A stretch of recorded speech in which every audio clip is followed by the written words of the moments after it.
A young billionaire receives a call from an unknown number. "Hi, Dad. Can you come pick me up from school, please?" Certain that it's a mistake. After all, he has no children. He's left speechless when he hears what the boy says next. Jack Thompson was gazing at Manhattan through the glass walls of his penthouse office. At 30 years old, he commanded a corporate empire that made the financial market dance to his tune. The sunset painted the sky in orange hues, reflecting off the mirrored skyscrapers that stretched as far as the eye could see.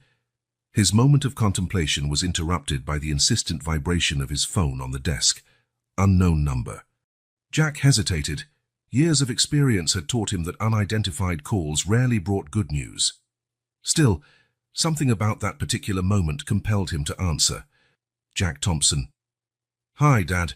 Can you come pick me up from school?" The world stopped.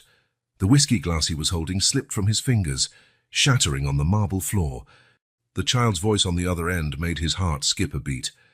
Who is this?" he managed to stammer, his usually firm voice now unsteady. "I'm Noah.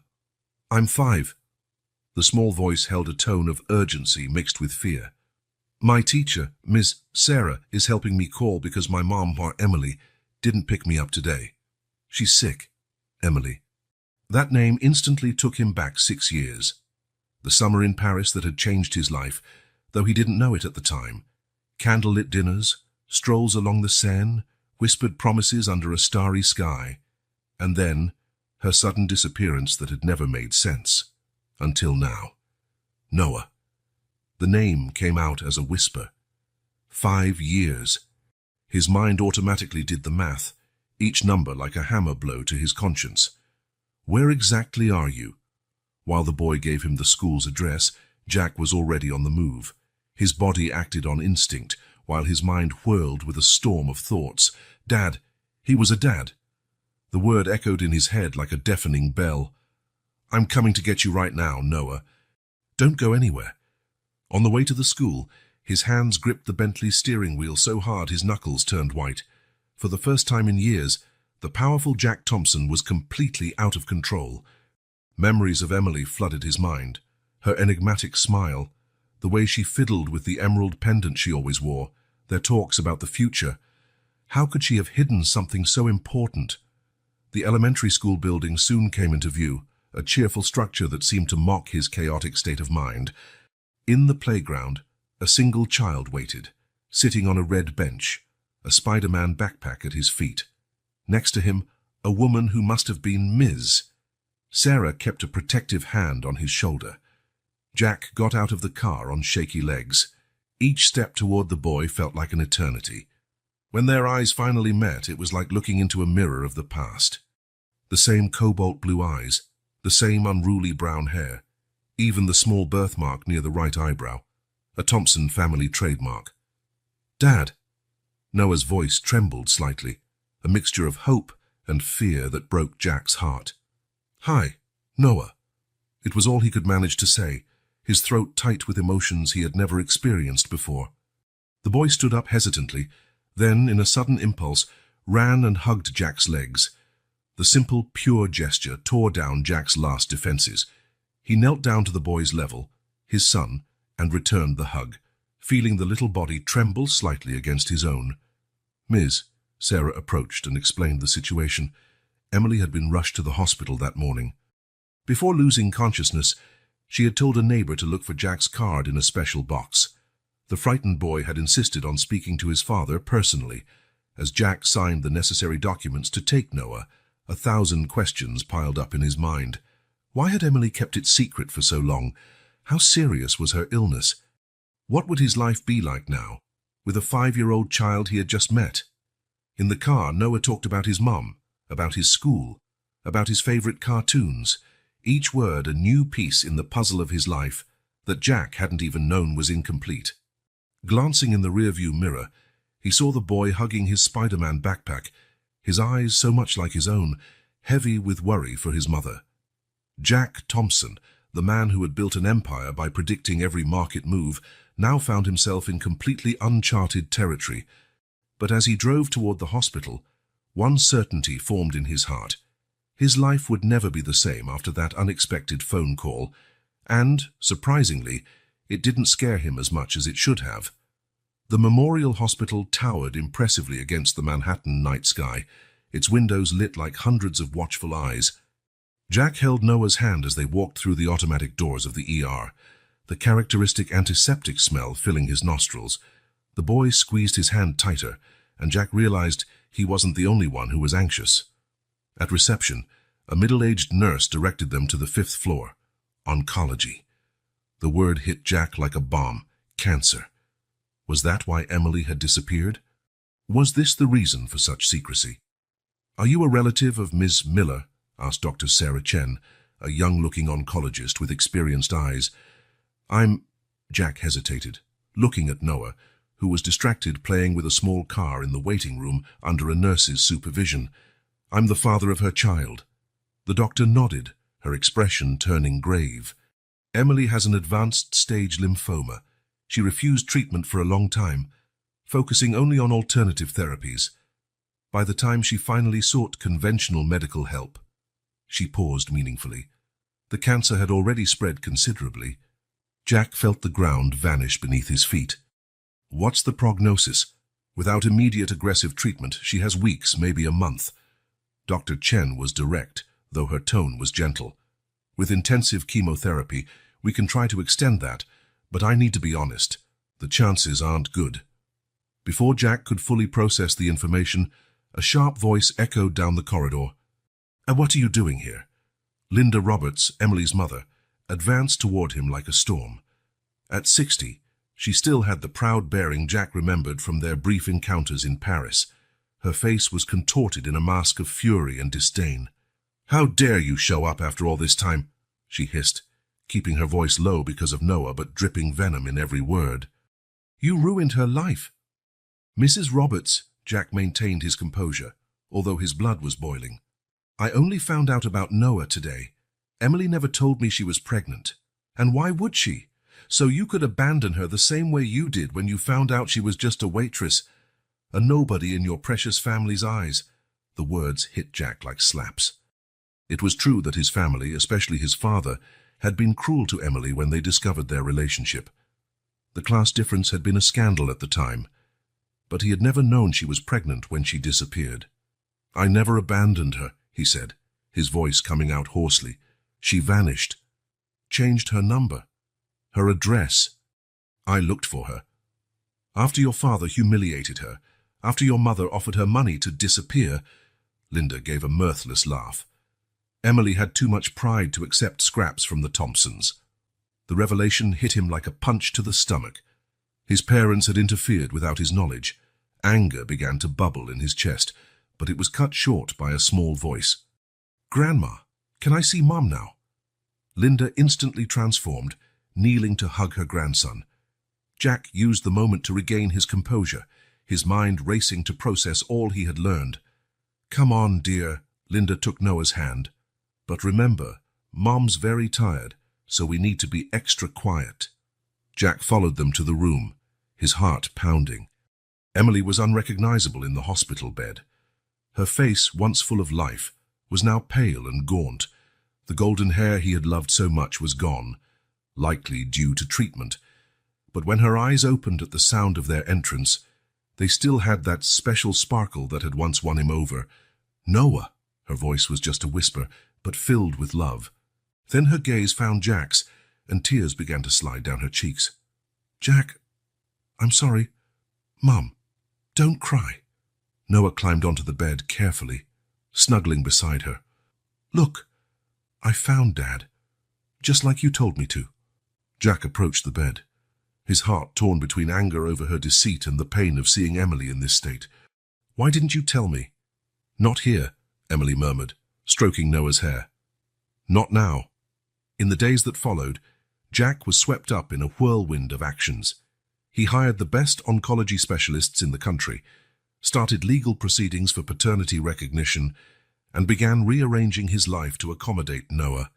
The DNA test was just a formality. One look at the boy and you could see Thompson blood course through his veins. His family reacted as expected. His mother, Victoria Thompson, tried to deny it at first, but when confronted with the evidence of her interference years before, She broke down in tears of guilt. His father, Richard Thompson, remained unyielding in his disapproval, but Jack no longer cared what he thought. "You're throwing away your future over a mistake from the past," Richard thundered during one particularly tense dinner. "No, Dad," Jack replied calmly, standing up from the table. "I'm finally correcting the mistakes of the past. Noah isn't a mistake. He's my son. And unlike you, I'm not going to let prejudice and pride destroy my family." Amid the chaos, Noah became his anchor. The boy was surprisingly resilient, alternating between moments of deep sadness and flashes of childlike joy that lit up the hospital's somber corridors. Jack found himself increasingly amazed by each new discovery about his son: his love of dinosaurs, his early aptitude for numbers, his kind heart that cared about everyone around him. But at night, when Noah finally fell asleep in the hospital armchair, Jack allowed himself to feel the weight of it all: his parents' lies, the years he'd missed with his son, and the very real possibility that Emily, the woman he'd never truly stopped loving, might not live to see Noah grow up. The truth was painful, but Jack Thompson was determined to face it head-on. For Noah, for Emily, and for the man he wanted to become. Emily Miller had always known what it meant to fight for every penny. She grew up in a modest apartment in the Bronx, where her mother Linda worked 2 jobs to support the family after Emily's father passed away prematurely. The apartment's peeling walls were decorated with magazine clippings, pictures of places Emily dreamed of seeing and universities she aspired to attend. From a young age, Emily showed a brilliance that defied her circumstances. Her exemplary grades and dedication to her studies earned her a partial scholarship at NYU, where she worked part-time as a waitress to cover the rest of her expenses. It was on one of these work nights at the elegant cafe near campus that her path first crossed with Jack Thompson's. "I'm sorry." Emily had tripped, was spilling coffee on the expensive shirt of the young economics student. She braced for an outburst of anger, but instead she got a kind smile and blue eyes that seemed to see right into her soul. "Only if you promise to let me pay for another cup of coffee, and this time sit with me to drink it," Jack replied, surprising her with his kindness. That moment marked the start of something magical. Jack wasn't like the other wealthy students who frequented the cafe. He had a genuine curiosity about life, a natural empathy that transcended social barriers. In the weeks that followed, they developed a friendship that blossomed into a passionate romance. Linda Roberts watched her daughter's relationship with apprehension. "People like them don't mix with people like us, honey," she warned, her words laden with years of disappointment. "They can pretend to be egalitarian in college, but when reality knocks at the door..." But Emily was determined to prove that love could overcome social barriers. Jack took her to places she only knew from her magazine clippings. In return, she introduced him to a world he had never known: the authentic flavor of homemade food in small Bronx restaurants, the cultural wealth of streets he used to avoid. "You make me see the world with new eyes," Jack confessed one night as they danced in the tiny kitchen of her apartment, an old song playing on the radio. Their bubble of happiness began to burst when the Thompson family came onto the scene. Victoria Thompson, with her refined accent and genuine pearls, paid a casual visit to the cafe where Emily worked. "How much?" she asked bluntly, leaving a checkbook on the table. "What's your price to disappear from my son's life?" Emily felt her world collapse, but kept her composure. "I'm not for sale, Mrs. Thompson, and neither is your son." The pressure increased. Richard Thompson used his connections to make it harder for Emily to renew her scholarship. Rumors began to circulate around campus about her interest in the Thompson fortune. Jack tried to protect her, but the weight of family expectations began to taint even their most intimate moments. The last straw came during a dinner at the Thompsons' mansion. Emily had tried her best to fit in: new dress bought with months of savings, etiquette studied in YouTube videos. But none of it mattered when Richard Thompson raised his crystal glass. "To youth," he toasted with a cold smile, "and to your more fleeting experiences." That night, alone in her apartment, Emily discovered she was pregnant. The positive test shook in her hands as silent tears streamed down her cheeks. She loved Jack, with all her soul, but her mother's words echoed in her mind. They might eventually accept you, but they'll never accept a child. He'll always be the bastard grandchild, the mistake that stained the family name. The decision to leave for Paris was made with a broken heart. Linda sold the few pieces of jewelry she had inherited from her grandmother to help with the ticket. Sometimes love means protecting people from themselves, she said, hugging her daughter at the airport. In Paris, Emily found work in a small cafe in the Marais district. Her French improved, her belly grew, and every kick of the baby was a bittersweet reminder of what she had left behind. When Jack found her months later, it was as though destiny was giving them a second chance. That summer in Paris felt like a dream. Walks along the Seine, kisses under the Eiffel Tower, whispered promises in hotel rooms. Jack never knew she was carrying his child during those magical moments. Emily planned to tell him. She'd rehearsed the words 1,000 times, but then Victoria Thompson showed up at the cafe where she worked. "He's about to take over the presidency of the company," Victoria announced, her flawless French laden with veiled threats. "A scandal now would destroy everything he's built. Is that what you want?" Emily fled again, this time to London.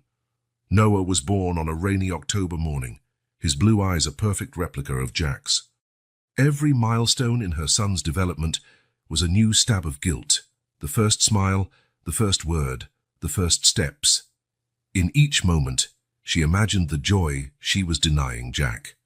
"Why doesn't Dad live with us?" Noah asked at 3 years old, after seeing his friends at daycare with their fathers. "Sometimes the people we love the most are the ones we have to protect, and even if it hurts," Emily answered, swallowing her tears. Her return to New York was forced by her illness. She initially ignored the symptoms: fatigue, small bruises, pains she attributed to the stress of being a single mother. When she finally sought medical help, the diagnosis was merciless. Now lying in her hospital bed, Emily watched Jack and Noah interact, noticing in their gestures and expressions the similarities she had tried to hide for so long. The silence she had kept for years was rooted in deep fear and love. Fear of prejudice, judgment, rejection. Love strong enough to sacrifice her own happiness to protect her child. "You were right," she whispered to her mother one evening, while Noah slept in Jack's arms. "They are different from us, but you were also wrong. Sometimes those differences don't matter as much as we think." The roots of silence were deep, nourished by years of social inequality and ingrained prejudice.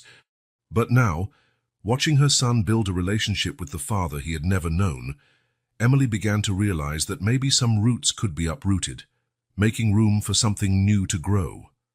The blaring 6 a.m. alarm was nothing new for Jack Thompson.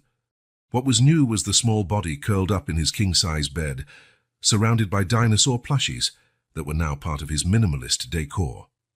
Noah had developed the habit of sneaking into his room at night, especially after hospital visits.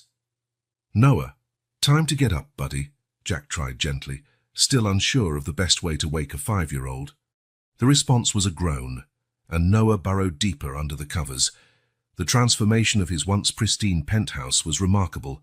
Toys scattered on the floor replaced modern sculptures, colorful drawings covered the stainless steel fridge, and a growing collection of sugary cereals occupied shelves once reserved for imported organic products.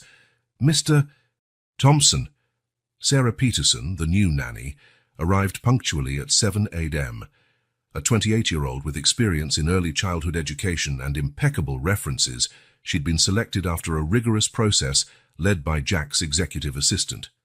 "Please, call me Jack," he replied, struggling to tie a necktie while holding a Jurassic Park lunchbox. "Noah is still refusing to take a bath, and I have a board meeting in—" He checked his watch. 40 minutes. Sarah took charge with a calm efficiency that made Jack feel both grateful and inadequate. Within minutes, she had Noah laughing and cooperating with the morning routine, something Jack was still learning to manage.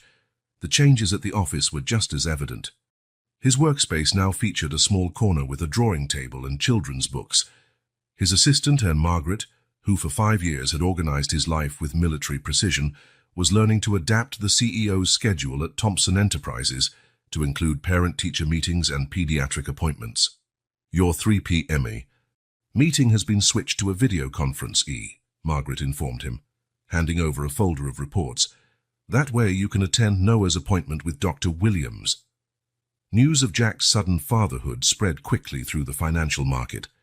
Some board members expressed concern about his new focus on personal matters. Charles Bennett, his mentor and board chairman, called him in for a private talk. "Jack, you've built something extraordinary here," Charles began, gesturing to the panoramic view of Manhattan through the meeting room windows. "But in the past few days, you cancelled 3 important investor dinners." "My son needed me," Jack replied simply, surprised at how easily the words came now. "And he will keep needing me." "Thompson Enterprises needs you too," Charles argued, his grey eyebrows knit in concern. "And it will have me, but not at the expense of my son." Jack stood up, straightening his jacket. "By the way, I've got to go. Noah has a doctor's appointment in half an hour." Dr. Williams was a middle-aged woman with decades of pediatrics experience. Her initial assessment of Noah was thorough, especially considering the emotional impact of recent changes in his life. "He's adapting surprisingly well," she explained while Noah played with a stethoscope in the corner of the room. "But we need to watch for any signs of anxiety or regression. His mother's situation, combined with all these transitions." Jack absorbed every word, making mental notes. His capacity for processing complex information, once devoted exclusively to market analyses and corporate strategies, now expanded to include medical terms, emotional needs, and child development milestones. The hearing for temporary custody was set for the following week. His lawyer assured him it would be a formality, especially with the positive DNA test and Emily's current condition. Still, Jack found himself obsessively reviewing each document, every medical report, every psychological evaluation. Evenings had become his favorite time of day. After dinner, which he was learning to cook with variable results, came bath time, followed by story time. Noah had a particular fondness for dinosaur stories, and Jack discovered he could use his knowledge of financial markets to create surprisingly effective analogies about different species and their habitats. "The T-Rex was like the CEO of the Jurassic World," he explained one night, making Noah laugh with his roaring impressions.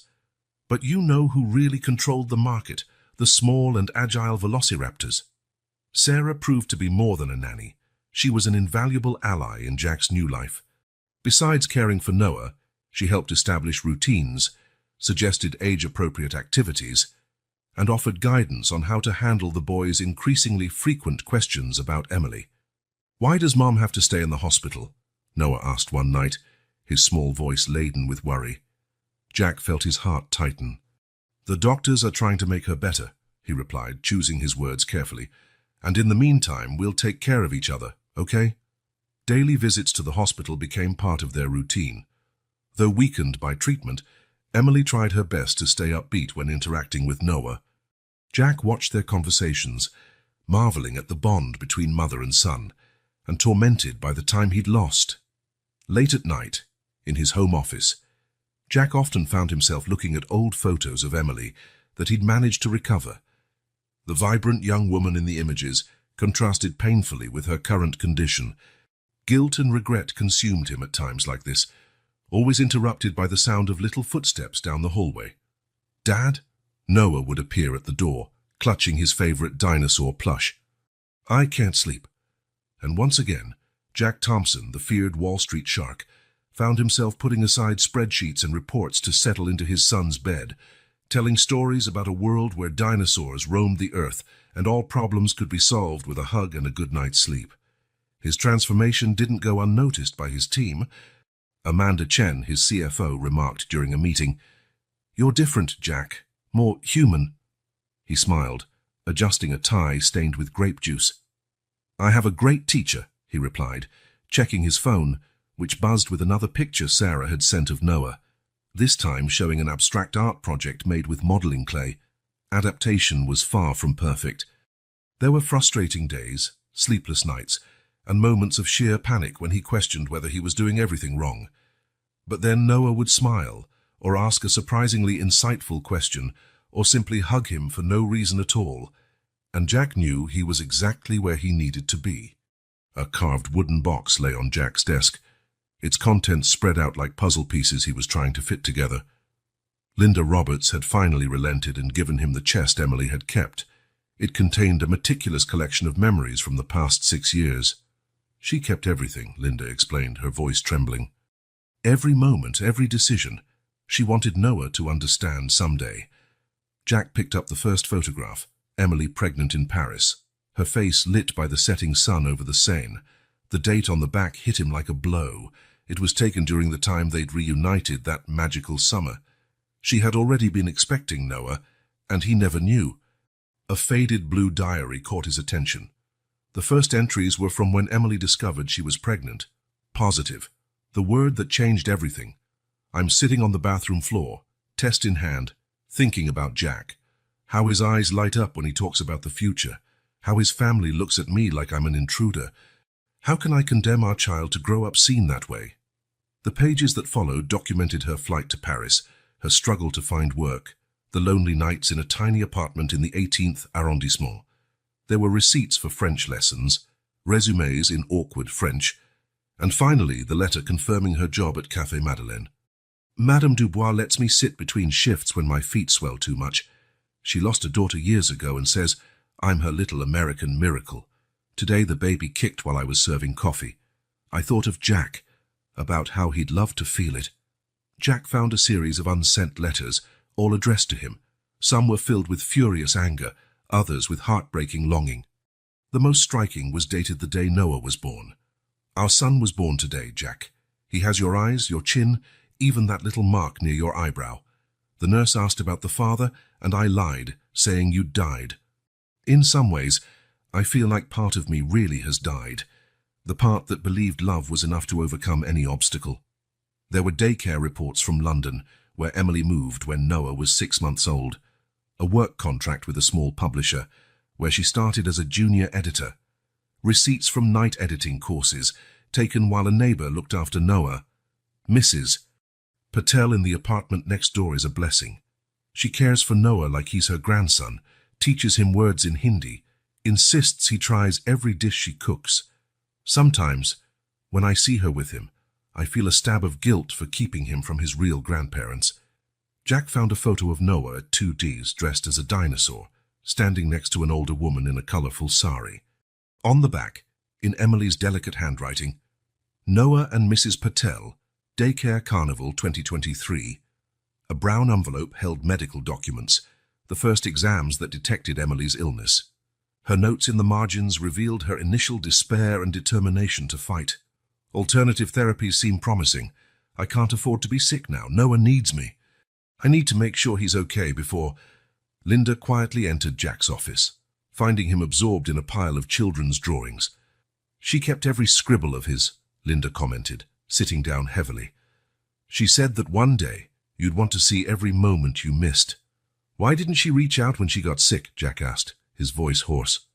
Linda sighed, picking up a photo of Emily holding newborn Noah. Pride, maybe, or fear. You built an empire, Jack. She read about you in magazines, saw your success grow. How could she show up after all that time, sick, needing help? A small black notebook revealed Emily's survival strategies, meticulously planned budgets, expense lists, savings plans. Every penny was counted, every purchase justified. Still, there was always a small amount set aside for the Noah University Fund. I want him to have choices, one note read, so he never feels as limited as I did. Among the pages, Jack found a newspaper clipping about himself, a piece covering his meteoric rise in business. Emily had circled his photo and written next to it, "He looks happy. Maybe I made the right choice." Another envelope contained pictures from all of Noah's birthday parties. In each, Emily looked thinner, paler, but her smile remained radiant. The last picture, from his 5th birthday, showed Noah blowing out the candles on a T-Rex-shaped cake. That's when the symptoms got worse, Linda explained, noticing Jack's expression. She could barely stand during the party, but insisted on making everything perfect. It was like she knew it would be the last one. Jack found a small flash drive at the bottom of the box. When he plugged it into his laptop, he discovered dozens of videos. Noah learning to walk, speaking his first words, everyday moments that now felt infinitely precious. In one particularly moving video, Noah, around 3 years old, asked about his dad. Emily's voice trembled slightly as she answered, "Your dad is a very special man, sweetie. He has a huge heart, even if he doesn't always know it. And I'm sure that if he knew about you, he'd love you more than anything in the world." Jack paused the video, tears blurring his vision. A noise at the door made him look up. Noah stood there, still in his pajamas, dragging his dinosaur plush on the floor. "Dad? Are you sad?" Jack opened his arms, and Noah ran to him, curling into his lap as though he'd always belonged there. Linda watched, her eyes also brimming with tears. "She always knew you two would find each other," she said gently.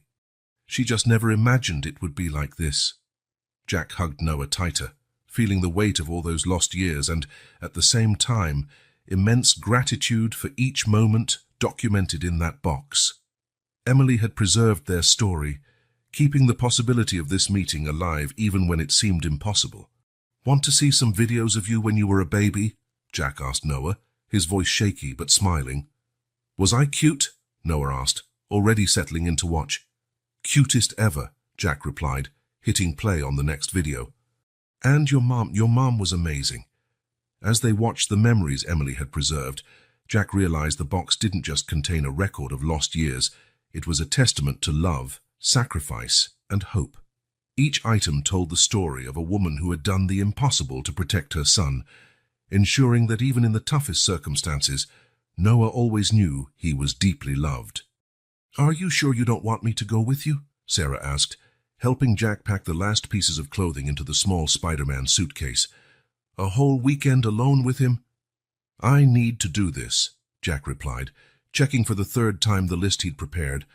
Extra clothes, motion sickness meds, healthy snacks and some not-so-healthy ones, first aid kit, favorite toys.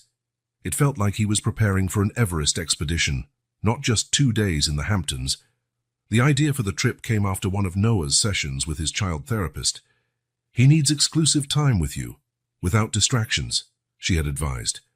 "Have space for you two to build your own memories." Now standing at the front door with their bags ready, Jack wondered if he was prepared. Noah, on the other hand, was buzzing with excitement, jumping from foot to foot with his beloved T-Rex plush under his arm. "Can we see whales, Dad? My teacher said sometimes they swim near the shore." "We'll try, champ." Jack smiled, realizing fear was beginning to give way to anticipation. The car ride itself turned out to be an adventure. Noah had a natural gift for asking questions Jack had never considered before. Why is the sky blue? How do birds know where they're going? If dinosaurs still existed, could they ride in a car? Jack, used to answering complex questions about the financial market, found himself Googling explanations during rest stops to figure out why clouds don't fall out of the sky. Noah's insatiable curiosity was contagious, making Jack see the world through new eyes. The beach house, usually reserved for business meetings and sophisticated parties, burst with life thanks to Noah's presence. Within hours, the pristine deck was littered with buckets and shovels, carefully selected shells, and half-built sandcastles. "Look, Dad, it's a Sandosaurus Rex," Noah declared proudly, pointing at a misshapen mound of sand which, with a lot of imagination, could be seen as a dinosaur. Jack, still in his designer clothes, didn't hesitate to kneel in the sand to help. His hands, more used to signing million-dollar contracts, now molded towers and moats with complete dedication. Lunch was a diplomatic negotiation worthy of his best boardroom deals. "How about a deal?" Jack proposed, switching into negotiation mode. 3 pieces of broccoli in exchange for ice cream for dessert? Noah considered the offer with comical seriousness. 5 scoops of ice cream, 2 scoops and extra whipped cream. Deal. Noah extended his tiny hand to seal it, imitating the gestures he'd seen his dad make on work video calls. At night, lying in beach chairs, they looked up at the stars. Jack discovered that his knowledge of the financial market could be surprisingly handy in explaining constellations. "See those 3 stars in a row? That's Orion's belt. Think of him as the CEO of the sky, organizing all the other stars. Like you organize your company?" "Something like that." Jack smiled. but I think I prefer organizing constellations with you. The second day brought rain, forcing them to improvise indoor activities. Jack found that his home theater, once used only for PowerPoint presentations, was perfect for blanket forts and watching dinosaur movies. "Dad," Noah called during a particularly thrilling scene in Jurassic Park, "do you think Mom will like our fort when she gets better?" The question caught Jack off guard, his heart clenching. "I'm sure she will, champ. And we can build many more for her." The rain also led to unexpected discoveries. Jack found Noah quietly working in his office, meticulously drawing. "What are you doing?" "A chart," Noah answered casually. "Just like yours, but mine's about dinosaurs." Jack moved closer to see a colorful drawing where different dinosaurs were categorized by size, with numbers carefully written beside them. His son had inherited more than just his looks. They took dozens of photos over the weekend. Jack, who once only appeared in formal pictures for business magazines, now had a phone full of clumsy selfies, ice cream-smudged grins, and heroic poses next to sandcastles. On Sunday afternoon, as they packed up to leave, Noah found a particularly pretty shell on the beach. "Can we take it to Mom?" he asked, his blue eyes, so much like Jack's, shining with hope. "Of course," Jack said, storing it carefully. "How about we take one last picture to show her?" The photo captured a perfect moment. Father and son on the beach, hair tousled by the wind, identical smiles, and the shell between them like a shared treasure. It wasn't a technically perfect photo, slightly blurry, the angle off, but for Jack, it was the most important picture he'd ever taken. Back in the car, Noah fell asleep almost immediately, clutching his T-Rex. Jack drove in silence, occasionally glancing in the rearview mirror at his son. How was it possible that in such a short time, this small person had become the center of his universe? He remembered his initial worries about the weekend, the fear of not knowing how to act, failing to connect, making mistakes. Now, those concerns felt distant. Sure, he'd made mistakes, serving cereal with hot milk for breakfast, forgetting sunscreen on the first morning, nearly having a heart attack when Noah vanished for 2 minutes on the beach. He was just behind a chair. But each mistake brought a lesson. Each awkward moment became a precious memory. Each laugh, each question, each small discovery wove a bond he knew would never be broken. Before heading back into the city, Jack made one last stop at the hospital. Emily, though exhausted from treatment, smiled as she saw the photos and held the shell like it was a rare jewel. "He has your smile," she commented softly, looking at the images. "And your heart, too." Jack held her frail hand, thinking about how life could change completely in a matter of days. 2 weeks ago, he was a lonely workaholic. Now, he was a father, a learner, a builder of sandcastles, and a budding dinosaur expert. And for the first time in his adult life, he felt he was finally doing something that truly mattered. Size crisis and decisions. The memorial hospital felt different that morning. The corridors, usually bustling, were strangely quiet when Jack arrived for the meeting with the medical team. Linda was already there, her hands nervously clutching a worn handkerchief. "Where's Noah?" she asked, trying to keep her voice steady. "With Sarah. I thought it best he not be here for this conversation." Dr. Chen entered the conference room, accompanied by 2 other doctors, Dr. Marcus Stevens, a surgical oncologist, and Dr. David Park, a bone marrow transplant specialist. Their grave faces foreshadowed the news to come. "The last round of chemotherapy didn't have the effect we'd hoped, Doctor." Chen began, spreading out test results on the table. "The lymphoma is spreading faster than we can contain it." Dr. Stevens pointed to a series of images. "These dark areas show new disease sites. The pressure on vital organs is increasing." Jack studied the images, his mind trained for data analysis, trying to process information his heart refused to accept. "What are our options?" "There's an experimental procedure," Dr. Park explained, opening a file on his tablet. "A new approach combining immunotherapy with a bone marrow transplant. It's highly risky, especially given Emily's weakened state. But it's our only real chance," Linda finished, her voice breaking. The discussion that followed was intense. Statistics, risks, medical protocols. Every detail was scrutinized. Jack asked dozens of questions, writing down every answer, as though the solution could be found if he simply understood all the angles. "How long do we have to decide?" he finally asked. "The surgery needs to happen in the next 3 days, if we choose that route, Doctor." Stevens replied, "After that, the risk becomes prohibitive." Jack stood, walking to the window. Outside, life went on as normal.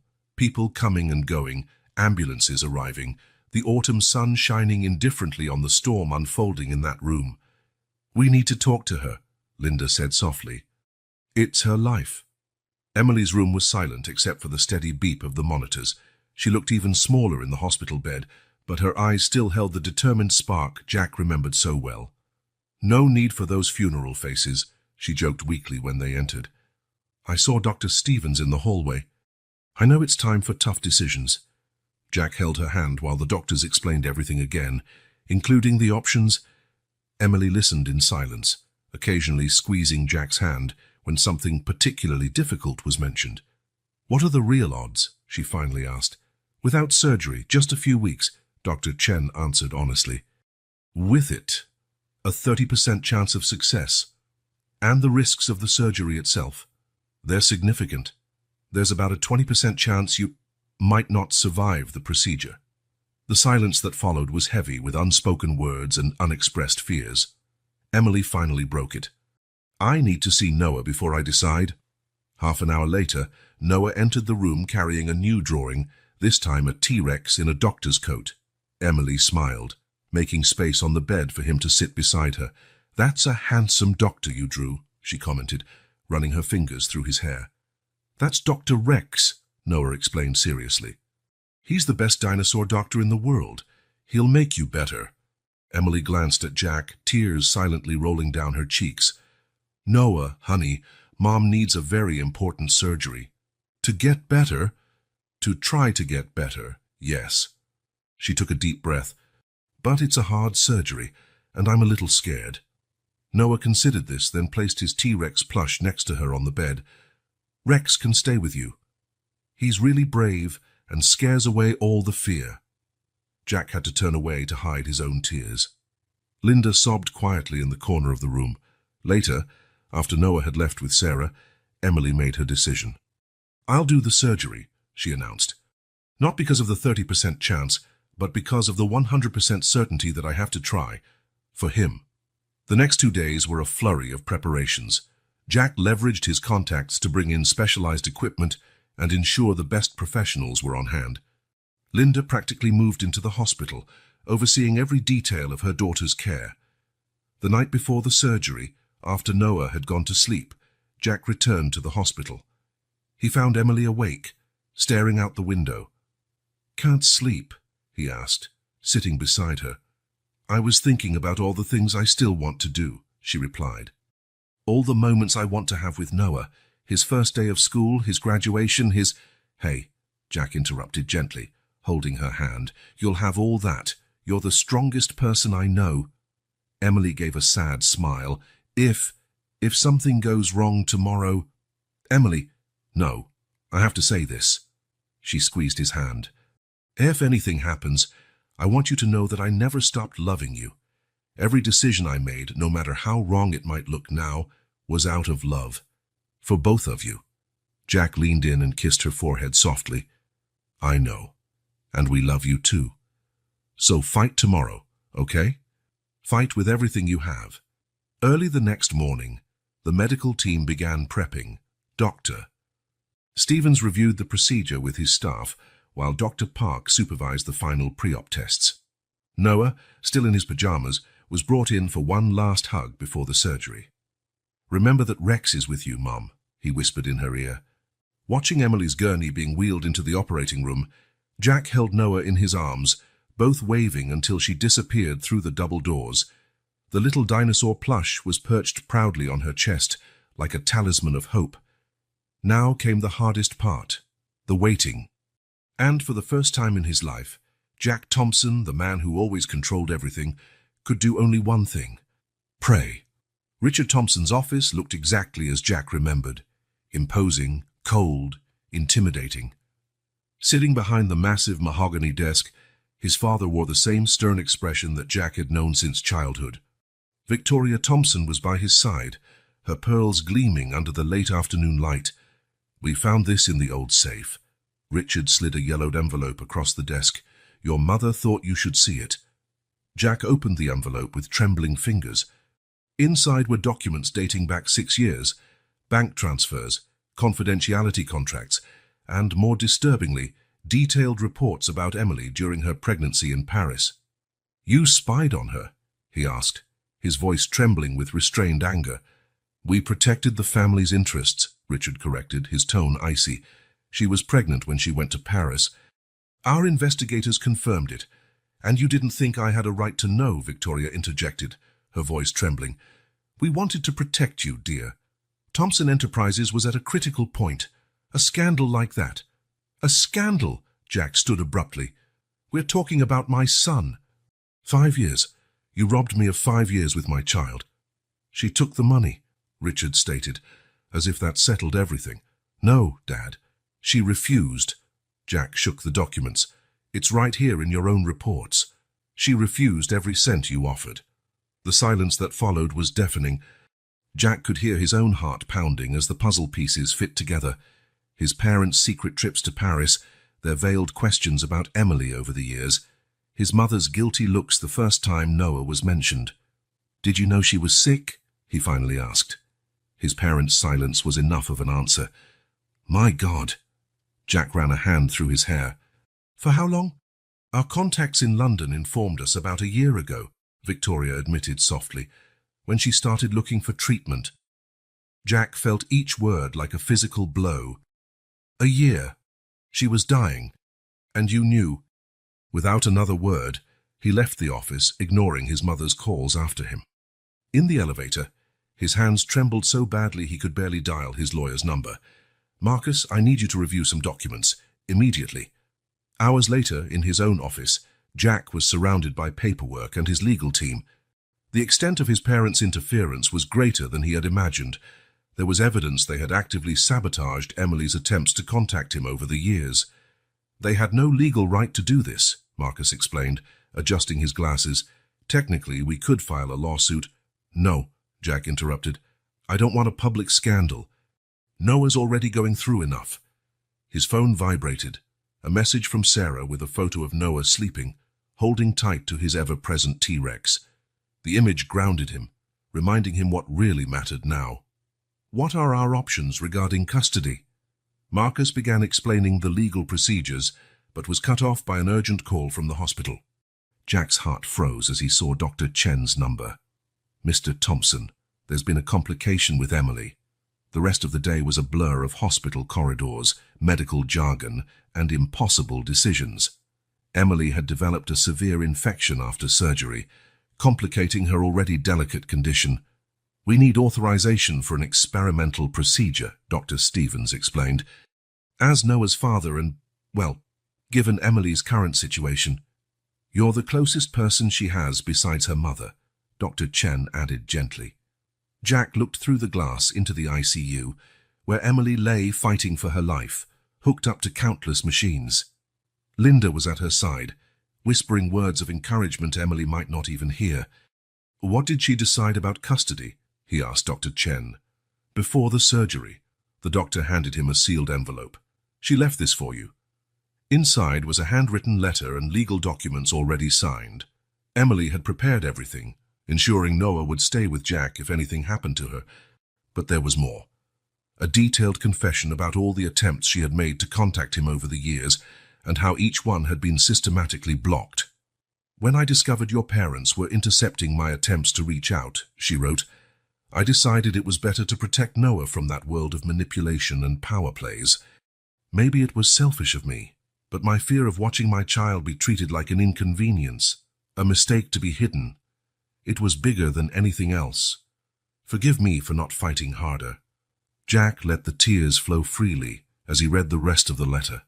Pages of explanations, regrets, and above all, hope. Hope that he would be the father Noah deserved, that he would protect his son from the same forces that had driven them apart. "Mr. Thompson," Dr. Stevens brought him back to the present. "We need your decision on the procedure." Jack looked again at Emily through the glass, then at the photo of Noah on his phone. So many decisions in the past had been made without his knowledge or consent. Now, he finally had the power to do the right thing. "Do whatever it takes to save her," he said firmly. "I'm not letting my son lose his mother. Not again." As he signed the necessary authorizations, Jack knew his life would never be the same. His priorities, his relationships, his view of family, everything was being rewritten in the light of these revelations. And somewhere in the midst of this storm of truths and consequences, he was finally becoming the man he had always been meant to be. The first sign that Emily was waking up came 3 days after the surgery.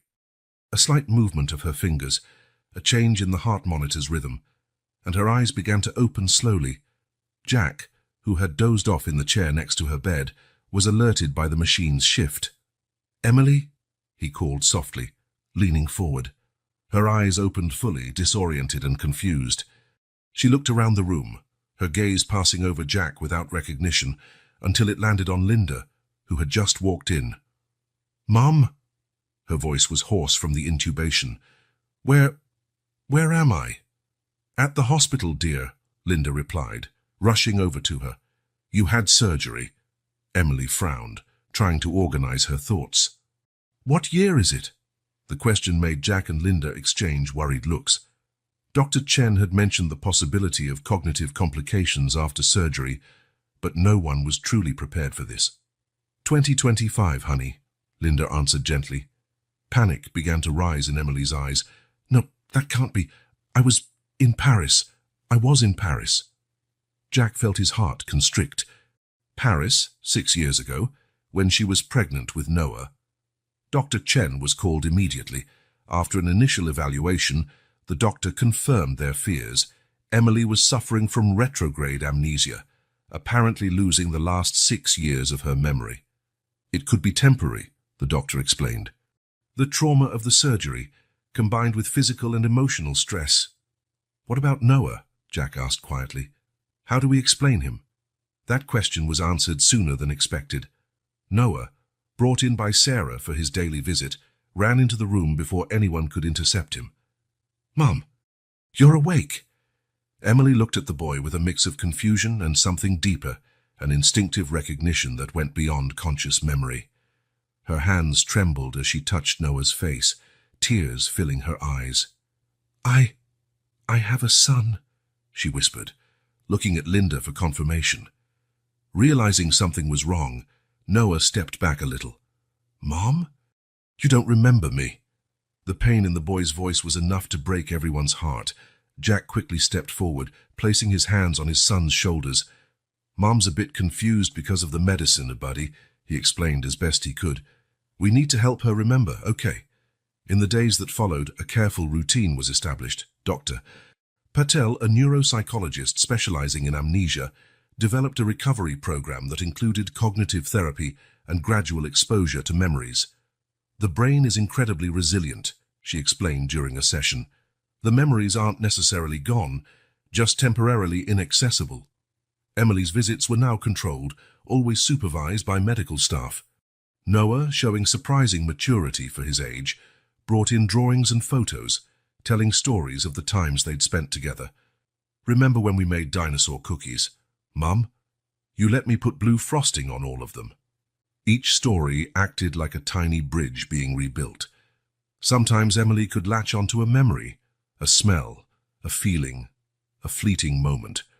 Other times, frustration overwhelmed her. "It's like I lost an entire life," she confessed during a therapy session. "I have a wonderful son I don't remember raising. And Jack..." She hesitated. "In my last clear memories, we were in Paris. And now..." Jack took an active role in her recovery, bringing documents, photos, and objects that might trigger memories. The diary they found in the memory box became a valuable tool. "You wrote about every important moment," he explained, handing her the faded blue notebook. "Every first step, every new word, every birthday." Emily spent hours reading her own words, trying to reconnect with the person who had written them. Sometimes, A specific phrase triggered a wave of emotions she couldn't fully understand. "It says here Noah was afraid of thunder," she noted one day, "that I used to sing Somewhere Over the Rainbow to calm him." That night, during a storm, Noah hid in her hospital room. Without thinking, Emily started singing the song, and for a magical moment, muscle memory took over.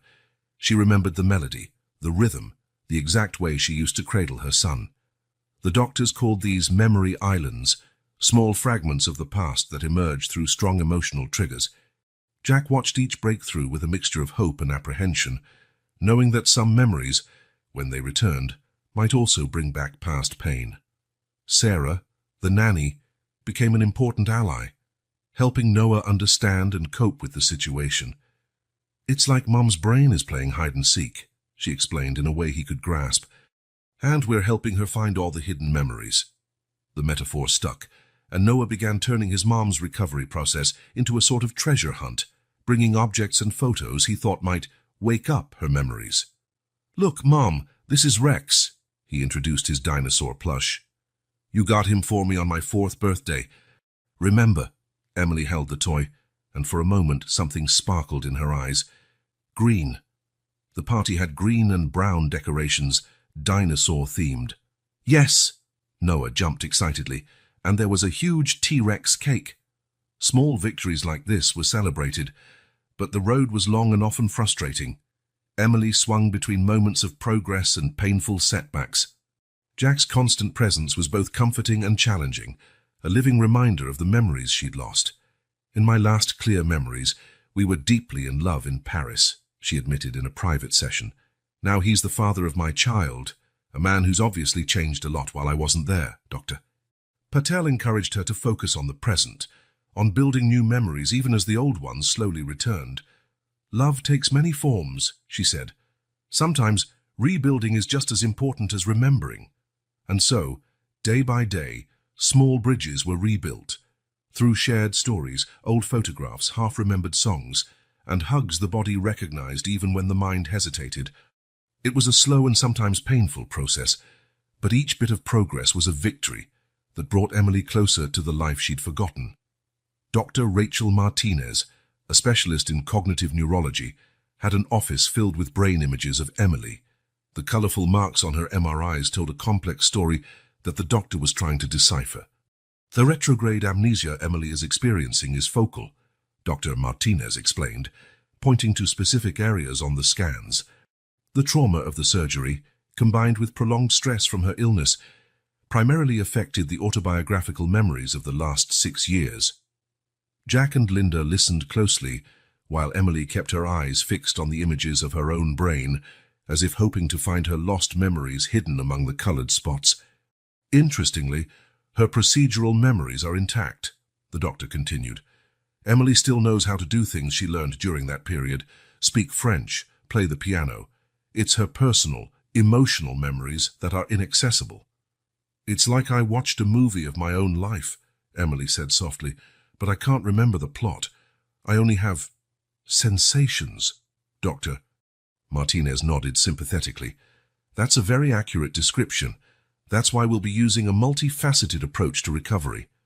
The treatment plan was intensive: cognitive behavioral therapy 3 times a week, sessions of transcranial magnetic stimulation, targeted memory exercises, and occupational therapy. Each specialist brought a different piece to the recovery puzzle.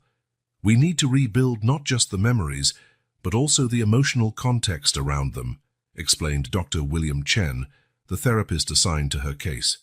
During sessions, he used guided regression techniques, trying to build bridges between Emily's last clear memories and her present. "Close your eyes," he guided her. "You're in Paris. It's 2019. What do you see? What do you feel?" I'm at the cafe," Emily responded, her voice trembling. "I can smell freshly roasted coffee, croissants right out of the oven.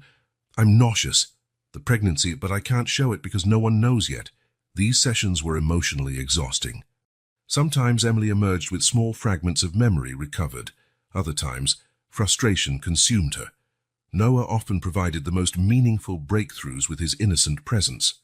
One afternoon, he brought in his favorite photo album. "Look, Mom, this is when we went to the zoo." He pointed excitedly at a picture of them feeding giraffes. "I was scared, sir, but I wasn't." Emily touched the photo gently. For a moment, a flicker of memory, the peculiar smell of the zoo, Noah's laughter, the rough texture of a giraffe's tongue on her hand. You were wearing a Spider-Man t-shirt," she whispered, surprised. "And you spilled ice cream on it." Noah's eyes widened in excitement. "Yes. And you said it was no big deal because stains are memories." Small victories like these were celebrated, but just as often overshadowed by setbacks. During a particularly difficult occupational therapy session, Emily tried to relearn how to make dinosaur cookies, a special tradition she and Noah once shared. "The dough is wrong," she murmured, tears of frustration rolling down her cheeks. "I know it's wrong, but I can't remember how to fix it." Sarah, watching from the door with Noah, stepped in gently. "How about we try a new recipe? Sometimes creating new memories is just as important as recovering the old ones." The nanny's simple wisdom proved valuable. The medical team began integrating the creation of new memories as part of Emily's recovery. "The brain is incredibly adaptable," Dr. Martinez explained during a follow-up appointment. "Sometimes new neural connections can help awaken old ones." Jack became a constant presence in the therapy sessions, acting as a bridge between the past Emily remembered and the present she was trying to reclaim. His presence was comforting, yet also a reminder of the memories she had lost. "It's strange," Emily confided during a private session with Dr. Chen. "I have clear memories of falling in love with him in Paris, but then there's this void. And now he's the father of my child, a man who's obviously been through so much that I didn't witness." The therapist encouraged her to explore these complex feelings. Sometimes the heart remembers what the mind forgets. Their daily routine became a constant exercise in rediscovery. Every object, every photograph, every song could be a trigger for lost memories. Linda turned Emily's hospital room into an informal museum of her missing years, panels covered with photos, birthday cards, Noah's drawings, all in chronological order. "It's like putting together a puzzle without seeing the picture on the box," Emily remarked one day, staring at the memory wall. "I know all these pieces fit somehow, but I can't see the whole picture." The doctors monitored her progress carefully. Weekly scans revealed small changes in brain activity, previously dormant areas beginning to show signs of life. "It's as though her brain is creating detours," Dr. Martinez said, pointing to the new images, finding alternative paths to access the blocked memories. The sessions of transcranial magnetic stimulation, although uncomfortable, began to show promising results. Memories started returning, first in disjointed flashes, then in more coherent sequences. "I remember the smell of wet earth," Emily shared during a session. "Noah was 3, it was raining. He wanted to jump in every puddle on the way to school." Every recovered memory was meticulously documented, creating a timeline of the lost years that slowly began to piece itself back together. The medical team developed a color-coded system for her memories: green for fully recovered, yellow for partial, red for still inaccessible. The emotional toll on everyone involved was enormous. Noah shifted between childlike hope and deep sadness when his mother didn't remember something important. Jack balanced his own pain with the need to be strong for both of them. "It's like losing her twice," he confided to Linda on a particularly tough night. "First when she left for Paris, and now when she's here but doesn't remember our life with Noah." Yet in the fog of forgotten memories, moments of clarity began to appear. During a music therapy session, Emily found herself playing a lullaby on the piano, a song she used to sing to Noah. "I don't remember learning this," she said, her hands moving automatically across the keys. "But my fingers remember." It was in these moments that hope renewed itself. The road to recovery was long and uncertain, but each little victory, each fragment of memory recalled, was a step toward reconnecting Emily with her forgotten life. "Memories are like stars, Doctor." Chen would often say, "Even when we can't see them, they're still there, shining somewhere in our consciousness." The therapy room had been turned into a memory sanctuary. Photos covered the walls in chronological order, significant items were displayed on shelves, and a detailed timeline marked important events from the past 6 years. Emily spent most of her days here, trying to reconnect with the life she had lost. Today we'll try something different, announced Dr. Patel, adjusting the lighting in the room. Jack will tell us about the day you two met again in Paris. Emily settled into a comfortable chair as Jack pulled his seat closer. Their hands met instinctively, a gesture her body remembered, even if her mind didn't. It was a June afternoon, Jack began, his voice soft as he recalled the memory. Café Madeleine was on a sunny corner in the Marais. I was there on business, but something drew me into that specific café. As Jack spoke, Dr. Patel watched Emily's reactions closely. Small shifts in her expression, changes in her breathing, unconscious hand squeezes, all potential signs of emerging memories. You were different, Jack continued, thinner, your hair shorter, but your smile, that smile that lit up your eyes. It was exactly as I remembered. Emily closed her eyes, letting Jack's words paint pictures in her mind. There was music playing, she said hesitantly. Something in French. La Vie en Rose, Jack confirmed, moved. It was playing when I walked in. A small but significant breakthrough.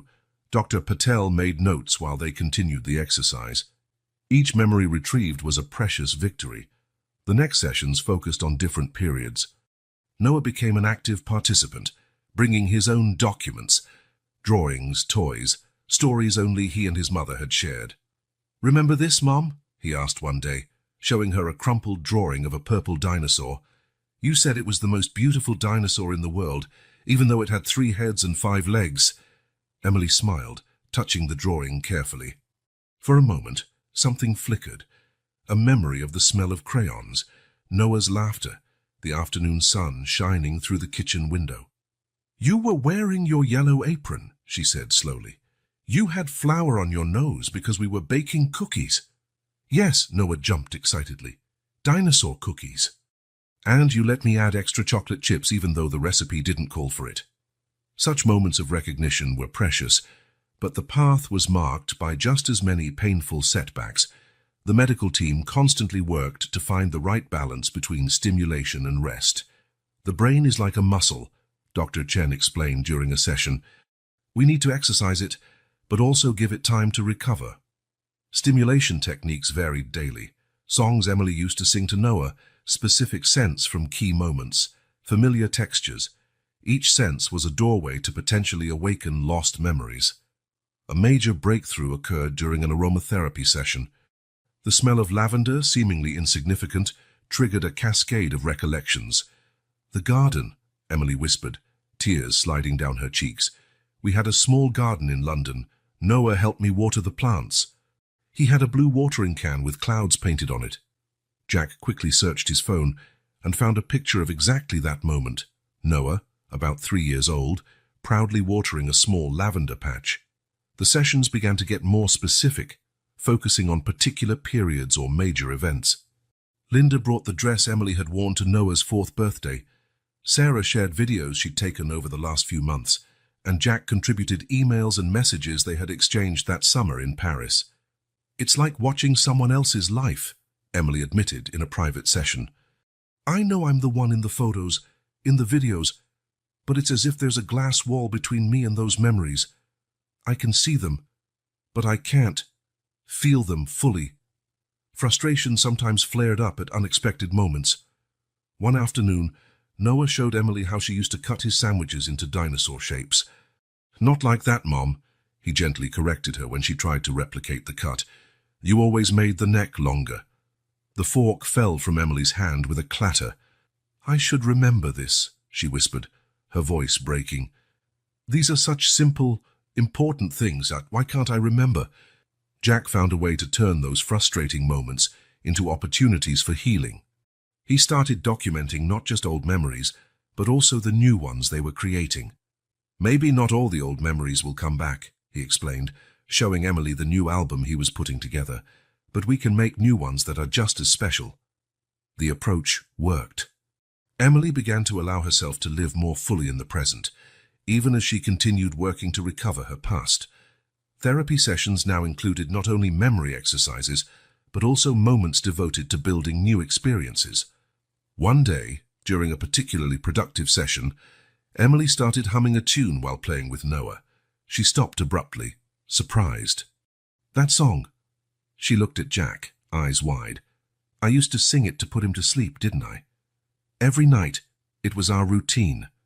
Somewhere over the rainbow, Jack confirmed, emotional. It was the only thing that calmed him during storms. It was as if a door had been opened. In the following weeks, more memories began to surface, some in vivid flashes, others in vague sensations, all contributing to reassemble the puzzle of her life. It feels like the memories have been sleeping, Emily told Dr. Patel in one session. And little by little, they're waking up. Some are still groggy, confused, but others are starting to come into focus. The medical team kept track of each improvement, adjusting her treatment as needed. Brain scans showed increased activity in previously dormant regions, and her cognitive tests revealed steady improvement. But perhaps the most significant sign of progress wasn't in the tests or scans, but in the small and everyday moments, like the time Emily automatically served Noah's cereal just the way he liked it, or completed a story Jack was telling about Paris by adding details she shouldn't have remembered. The memories are there, Dr. Patel reassured them. It's like a puzzle that's slowly putting itself together, piece by piece. Some pieces might take longer to find their place, and others might never fit perfectly, but the overall picture is forming. And so, day by day, memory by memory, Emily was rebuilding not just her past, but her sense of self. Each recovered memory was a victory. Each new moment with Noah and Jack was a treasure. Each day brought the promise of more connections to be re-established. One ordinary afternoon marked the first truly clear memory returning. Emily was in the hospital garden, watching Noah play with his plastic dinosaurs, when the distant sound of a child's laughter triggered something in her mind. "The playground," she whispered, her eyes wide with sudden clarity. "Noah, you fell off the slide when you were 3.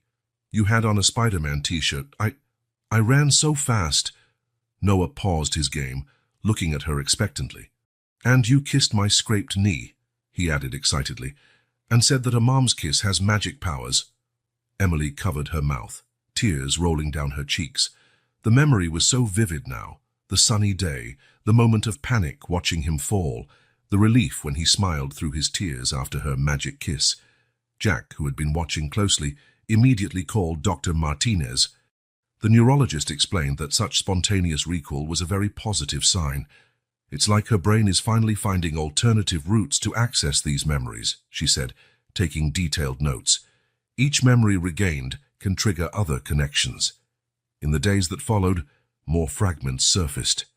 Sometimes they were tiny details. The song that played the first time Noah danced, the specific flavor of the ice cream he always ordered at the park, the texture of his favorite blanket. During a therapy session, Emily surprised everyone by reciting a rhyme she used at bedtime. "Little dino, so very brave, close your eyes, find dreams to save.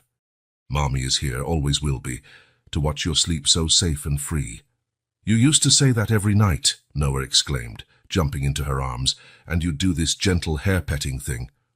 He guided her hand in a familiar motion over his head. The touch triggered another wave of memories, stormy nights when Noah hid in her bed, lazy Sunday mornings with breakfast in bed, simple moments that now seemed extraordinarily precious. Jack watched these reconnections with a mix of joy and anxiety. "It's amazing to see you two like this," he told Linda during a coffee break. "But I'm scared of what will happen when the harder memories come back." Linda squeezed his hand gently. "Every memory is part of who she is, Jack, the good ones and the painful ones." She was right. Indeed, not all memories that returned were happy. One night, Emily woke up panicked, clearly recalling the moment she first noticed the symptoms of her illness. "I was so scared," she confessed in therapy. "Not for what would happen to me, but for Noah. The thought of leaving him alone." Dr. Patel helped Emily process these more difficult memories, while Jack and Noah provided the emotional support she needed. Daily routines began to take on new meaning as old memories blended with new experiences. One morning, Emily automatically prepared Noah's cereal exactly the way he liked it. Just a little extra milk, sliced bananas, and an extra drizzle of honey. "You remembered," Noah exclaimed, eyes shining. My body remembered. Emily smiled, realizing she'd done it all instinctively. It's like some things aren't just in my head but in my heart too. Jack started bringing more objects and photos from Emily's apartment in London. Each item had the potential to spark memories. A scarf knitted by Mrs. Patel, Noah's first shoes, a meticulously kept scrapbook. "Look, Mom," Noah pointed to a page in the scrapbook. "This is us at the zoo. You were afraid of the giraffe." The memory came in flashes. The hot day, melting ice cream, the giraffe's impossibly long neck stretching toward her. "You weren't scared of anything," she recalled with a laugh. "You wanted to feed all the animals." Therapy sessions now included more practical activities. Emily and Noah cooked together, recreating old recipes. Jack joined in, sharing stories of Paris and bridging the temporal gaps. A particularly powerful moment happened when Emily discovered an old music box. When she opened it, the melody of "Somewhere Over the Rainbow" filled the room. "This was the first gift I bought for Noah," she said softly, the memory now crystal clear. "I just found out I was pregnant. I was alone in Paris, but when I heard that song in the shop, I knew I'd never really be alone again." Jack felt his heart clench. How many moments like that had he missed?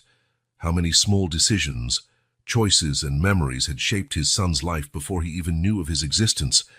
But Emily, as if sensing his thoughts, took his hand.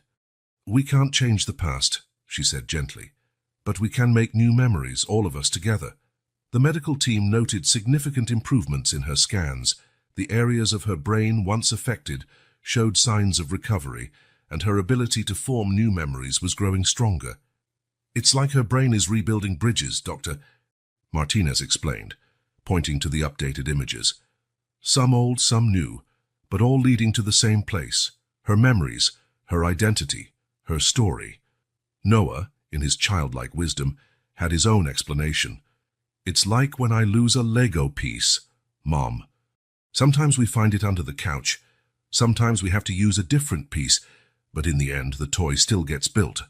And so, day after day, piece by piece, Emily's life was being reassembled. Some memories returned in vivid bursts. Others came slowly, like photographs gradually developing. Every recalled memory was a treasure, every moment of reconnection a victory. One particularly meaningful afternoon, Emily was able to tell Noah, without any help from photos or prompts, the full story of his birth.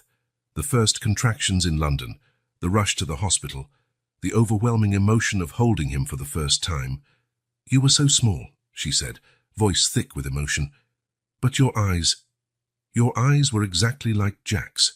That was the first time in months I didn't feel alone. Jack, watching mother and son embrace, realized this might be the real miracle, not just the recovery of old memories, but the ability to create new ones, heal old wounds, and build a future together. And as the sun set through the hospital window, casting golden shadows on the small family gathered there, Emily held her son with one arm and Jack's hand with the other, feeling truly whole for the first time in a long while. The family therapy room had a different atmosphere that morning. The winter sun streamed through the large windows, illuminating the space where Emily, Jack, Noah and Linda sat with Dr. Sarah Bennett, the family therapist who had been guiding them for weeks. "Today," Dr. Bennett began, "we're going to talk about the future. Emily has regained much of her memory, and it's time to discuss how to move forward as a family." Emily, considerably stronger after months of treatment, held Noah's hand while looking at Jack. The last few weeks had not only restored her memories, but given her a deeper understanding of every decision she had made in the past. "I remember everything now," she began softly. "Every choice, every fear, every moment of doubt. But I also remember the love, so much love that it sometimes hurt to keep it to myself." Jack leaned forward in his chair. "The past has left its mark on all of us, but maybe those scars can make us stronger if we let them." Noah, fiddling with his beloved T-Rex, looked between his parents with a child's peculiar wisdom. "Like when I hurt my knee and it left a little scar. You said it was a bravery medal, Mom." Emily smiled through tears. "Exactly, sweetheart." The session continued, each family member sharing their fears and hopes. Linda spoke of her regret for encouraging Emily to keep Noah away from Jack, acknowledging how her own fear and bitterness had shaped her decisions. "I just wanted to protect you," she admitted, looking at her daughter. "But sometimes overprotecting can hurt too." The conversation turned to practical matters. Jack had bought a new home, bigger and warmer than his minimalist penthouse.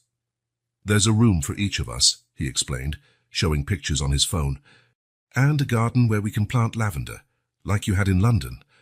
Emily felt her heart warm as she saw Noah excitedly pointing to his soon-to-be bedroom. "Can we paint it green, so it matches dinosaurs?" "Of course, champ," Jack said with a grin.